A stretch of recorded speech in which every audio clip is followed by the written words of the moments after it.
నమస్తే వర్మ గారు. సరే ఏంటి విజయసాయి రెడ్డి గారు రాజీనామా మీరు ముందే చెప్పారు, 2 సార్లు మన డిస్కషన్ లోనే దీన్ని ప్రస్తావించడం మనం జరిగింది. ఏంటి ఎలా తెలిసింది మీకు? ఆల్రెడీ మీకు లీకులు ఉన్నాయా? లీకు నాకు షాక్ వర్మ గారు. ఇప్పుడు ఇలా జరుగుతుంది అనే ఒక అభిప్రాయం బలంగా ఉండింది. అవును, ఎందుకంటే నేను కొన్ని ఉదాహరణలు ఇచ్చాను మీకు. కొద్ది రోజుల నుంచి లేదా కొద్ది వారాల నుంచి పవన్ కళ్యాణ్ దుమారాలు ఇవి వస్తున్న విజయసాయి రెడ్డి ఏమీ పెద్దగా మాట్లాడలేదు. జగన్మోహన్ రెడ్డితో కలిసి కనిపించలేదు. కొన్ని సవాళ్లు చేశాడు. ఉదాహరణకు ఒక పత్రిక మీడియా అధిపతికి సవాళ్లు చేశారు. అంతకుముందు నేనే మీడియా సవాళ్లు చేయడమే కానీ ఏ సవాళ్ళు ఆయన కొనసాగించలేదు. కాబట్టి చాలా స్పష్టంగా ఆయన అడుగు వెనక్కు వేస్తున్నాడు. వీళ్ళందరూ ఇంత తీవ్రంగా కొంతమంది మిగిలిన కొద్ది మంది అయినా మాట్లాడుతూ ఉంటే విజయసాయి రెడ్డి మటుకు అంతకంతకు మెతక వైఖరితో దగ్గర అవుతున్నాడు అనే ఒక అంశాన్ని మనం చాలా స్పష్టంగా గుర్తించగలిగే అవకాశం దొరికితే శుభాకాంక్షలు సుహృద్భావాలు ప్రకటిస్తూ వచ్చారు. అందుకని ఇంకొకటి కూడా రవిచంద్రారెడ్డి నేను మీతో మాట్లాడిన సందర్భంలో రవిచంద్రారెడ్డితో 3 సార్లు మాట్లాడితే 2 సార్లు విజయసాయి రెడ్డి పేరు తప్పకుండా వస్తుంది. విజయసాయి రెడ్డి ఇప్పుడు బాలినేని శ్రీనివాసరెడ్డి అక్కడ జిల్లాలో తగాదా వచ్చినప్పటికీ కూడా అంతకుముందు చేర్చిన వాళ్ళే చాలా మంది. ఇప్పుడు విజయసాయి రెడ్డిది ఐసోలేటెడ్ కేసు కూడా కాదు. జగన్ యొక్క చుట్టూ ఉన్న ఇష్టచతుష్టయం, ఆయనకు ఇష్టచతుష్టయం అనుకున్న వాళ్ళలో చాలా మంది ఇప్పుడు కనుమరుగవడము, వేరే పార్టీలో పోవడం, మెతక వైఖరి ఇవన్నీ మనకు కనిపిస్తుంది. సో ఇదంతా యాదృచ్ఛికమైన విషయమే కాదు. ఇది తప్పకుండా దీని వెనక ఇంకా రెండో కోణం కూడా ఉండొచ్చు. నేను ఇంకొక మీకు రేపటి కోసం చెప్తున్నాను. అయోధ్య రామారెడ్డి కూడా చాలా స్పష్టంగా నిష్క్రమించడానికి నిర్ణయించుకున్నారు. అది ఏమాత్రం అంటే ఆయన ఖండించడం కూడా జరిగింది సార్. ఆయన ఖండిస్తున్నారు, నా మీద దుష్ప్రచారం జరుగుతుంది, అయోధ్య రామరెడ్డి నేను రాజీనామా చేయలేదు, నా మీద దుష్ప్రచారం జరుగుతుందని. రాజీనామా చేయలేదనేంత వరకు నిజమే. రాజీనామా చేయలేదు కదా ఇంకా. కానీ పార్టీలో ఉండటం అయితే కష్టము. మీ దారి మీరు చూసుకోండి, నేనైతే కొన్ని నిర్ణయాలకు వచ్చాననే సమాచారం ఆయన ఇచ్చారు మన వాళ్ళకి అనేది చాలా సన్నిహితులు చెప్తున్నటువంటి ఒక మాట. ఇంకా సమయం తీసుకోవచ్చు. విజయసాయి రెడ్డికి అయోధ్య రామరెడ్డి కూడా కొంత తేడా ఉంది, దాన్ని మళ్ళీ మనం చూసుకోవచ్చు. కానీ విజయసాయి రెడ్డి వాటికు చాలా స్పష్టంగా ఆ జగన్తో ఇప్పుడు పెద్దిరెడ్డి రామచంద్రారెడ్డి లాంటి వాడు మినహా జగన్మోహన్ రెడ్డితో ఆ స్థాయి నాయకులు లేదు. సజ్జల రామకృష్ణారెడ్డి సలహాదారు, సకల శాఖ మంత్రి ఉంటారు, ఆయన కూడా పెద్దగా కనిపించట్లేదు. ఈ రోజు ఏదో మాట్లాడారంటున్నారు. కాబట్టి ఒక విధంగా వైసీపీ శిబిరంలో ఇది తీవ్రమైనటువంటి ప్రకంపనం. రెండవది చాలా దగ్గరైన వాళ్ళు దూరం కావడం, అక్కడ ఉండటం కుదరదు అని. దీనికి ఇంకొక డైమెన్షన్ కూడా ఉంది, అది నేను మీకు చెప్తాను తర్వాత ఈ చర్చలో. సార్ ఏంటి విజయసాయి రెడ్డి గారు అప్రూవ్డ్గా మారుతున్నారా? జగన్మోహన్ రెడ్డి గారు బెయిల్ రద్దు రద్దు రద్దు అంటే మనం కూడా 2-3 సార్లు ప్రస్తావించాం. నిన్న కూడా నేను అడిగినట్టున్నాను, సార్ ఏంటి ఇది ఎక్కువగా వాయిస్ వస్తున్నది అని. మరి ఆయన ఏమైనా ఈయన ఆడిటర్ కదండి, ఆయన ఫ్యామిలీ ఆడిటర్. ఇప్పుడు రాజశేఖర రెడ్డి గారి దగ్గర నుంచి పూర్తిగా లావాదేవీలన్నీ తెలుసుకుని ఏటివ్గా ఉన్న వ్యక్తి. అవును అవును.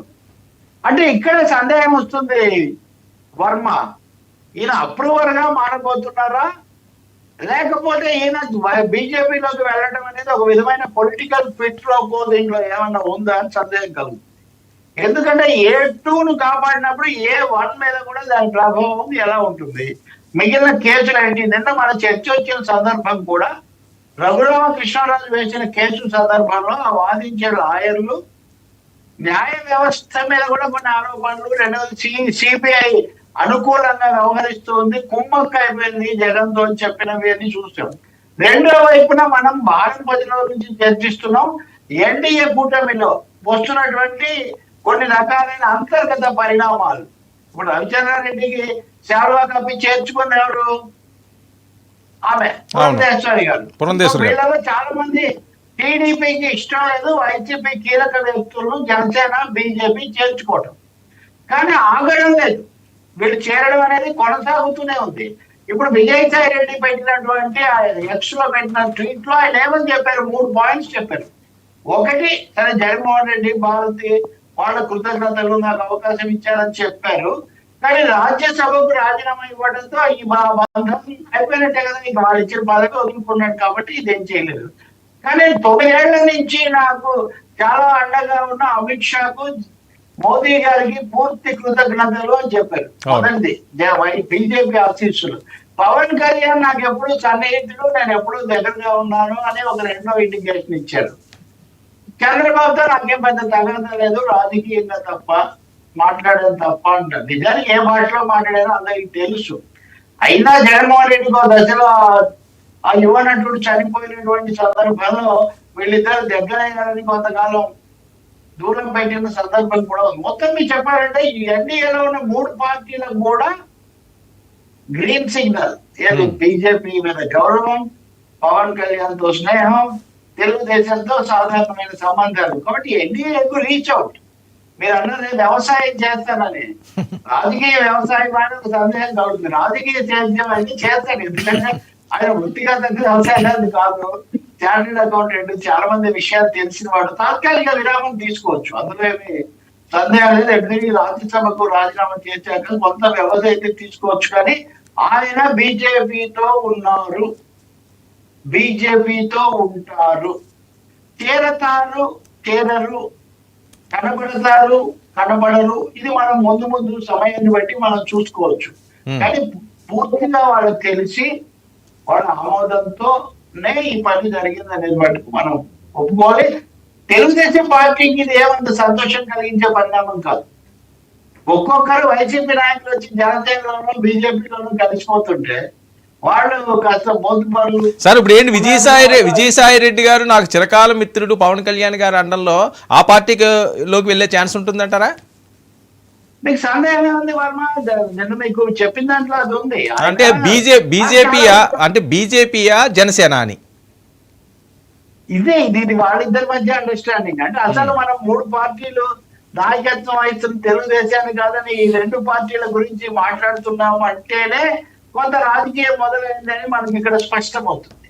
సో పవన్ కళ్యాణ్ నేరుగా ఇప్పటికిప్పుడు తీసుకోకపోవచ్చు. బీజేపీకి అలాంటి సెక్షన్ విషయాలు ఏమీ ఉండవు. ఇప్పుడు అయోధ్య రామిరెడ్డి కూడా బీజేపీ వైపే ఆయన చూపు, ఆయన పైన.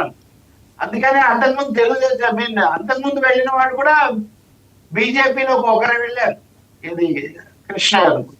కాబట్టి బీజేపీ వైపే వీళ్ళ చూపు ఎక్కువగా ఉంటుంది. పవన్ కళ్యాణ్ అంచనాన్ని బట్టి జనసేనలోకి నేరుగా తీసుకుంటారా? బీజేపీకి జనసేనకు ఈ సమయంలో పెద్ద తేడా లేదు వర్మ. ఒకటైతే తెలుగుదేశం అయితే కొంచెం సమస్య వేరే యంత్రాంగం తప్ప ఈ ఇద్దరికి లేదు.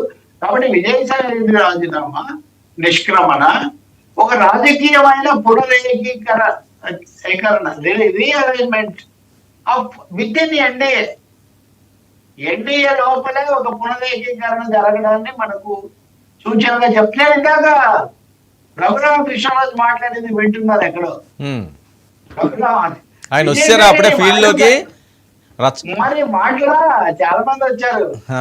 విజయసాయి రెడ్డి బాబు మరీ అంత చెడ్డవాడేం కాదు, అనేక సందర్భాల్లో ఎదురయ్యాడు, ఆయన పేరుతో వచ్చిన ట్వీట్లన్నీ ఆయన పెట్టినవి కాదు, అక్కడ ఉన్న వాళ్ళు పలానా వాళ్ళు పెడుతుంటే ఆయన కొంత ఇదైనటువంటి సందర్భం కూడా ఉంది. మేము మధ్యలో కలిసినప్పుడు కూడా ఒకటి అలా మాటలు. ఏం చేస్తాం, నాయకుడు సరిగ్గా ఉండకపోతే ఇలాంటివి అవుతూ ఉంటాయి. నాకు కూడా అలాంటి సమస్యలు వచ్చాయి. ఇప్పుడు చేశాడంట ఆయన ఫోన్, ఈ ప్రకటన వచ్చాడు.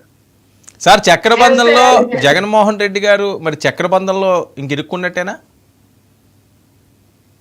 అదే ఈ చక్రం మోదీ అమిత్ షా దగ్గర ఉంది.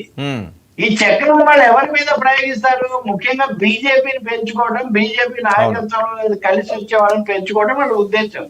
తెలుగుదేశాన్ని బలోపేతం చేసి చిరకాలం వర్ధిల్లాలి అని చెప్పడం బీజేపీ ఉద్దేశం కాదు, ఇది అందరికీ తెలుసు. కాబట్టి తప్పకుండా జగన్మోహన్ రెడ్డికి ఇక్కడే అంటున్నా నేను, is there a quid pro quo అని. జగన్మోహన్ రెడ్డి లండన్లో వెళ్ళిపోయారంటే ఆయనకు తెలియకుండా ఇది జరిగింది అని అనుకోవడానికి ఎంత మాత్రం ఆస్కారం లేదు. వీళ్ళందరూ తెలిసే వెళ్ళారా? తెలిసే వెళ్తే మీరు ఉదయం మన చర్చలు మీరు గుర్తు తెచ్చుకోండి వర్మ గారు.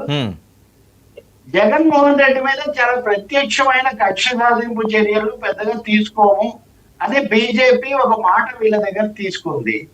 అలాగే మేము కూడా మరీ తీవ్రమైన రాజకీయ కార్యాచరణ ఏమి చేయము, మీకు వ్యతిరేకంగా తీవ్రంగా పని చెయ్యమని వీళ్ళు కూడా వాళ్ళకు మాట ఇచ్చారు అనేది ఒక రాజకీయ వర్గాల్లో ఉన్న ఒక అంచనా.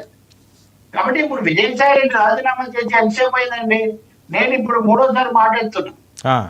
మరి ఇంతవరకు అధికార పార్టీ నుంచి ఏమైనా స్పందన, సరే ఆయనకు సంబంధించిన పార్టీ నుంచి అధికారికంగా ఏమైనా స్పందన వచ్చిందా? అవును, ఎందుకు రాలేదు? ఉమ్, ఏమని వస్తుంది? కాబట్టి మనము వైసీపీ విజయసాయి విషయంలో ఇచ్చే స్పందనను బట్టి ఈ పరిణామంలో వాళ్ళ వ్యవహారం ఏంటి, బీజేపీకి వాళ్ళ ఆశీస్సులను ఎలా అర్థం చేసుకోవాలనేది మనకు తెలుస్తుంది. నిజంగా అయితే చాలా ఆగ్రహం దగ్గర రావాలి కదా, 2 సార్లు రాజ్యసభకు పంపించి మీకు ఇంత అవకాశం ఇచ్చి ఇవన్నీ చేస్తే మీరు ఎలా చేస్తారు. కొంతమంది మీద అలాగే విరుచుకుపడ్డారు కదా, అవును. ఈయనే విరుచుకుపడ్డాడు కదా, విజయసాయి రెడ్డి విరుచుకుపడ్డాడు కదా.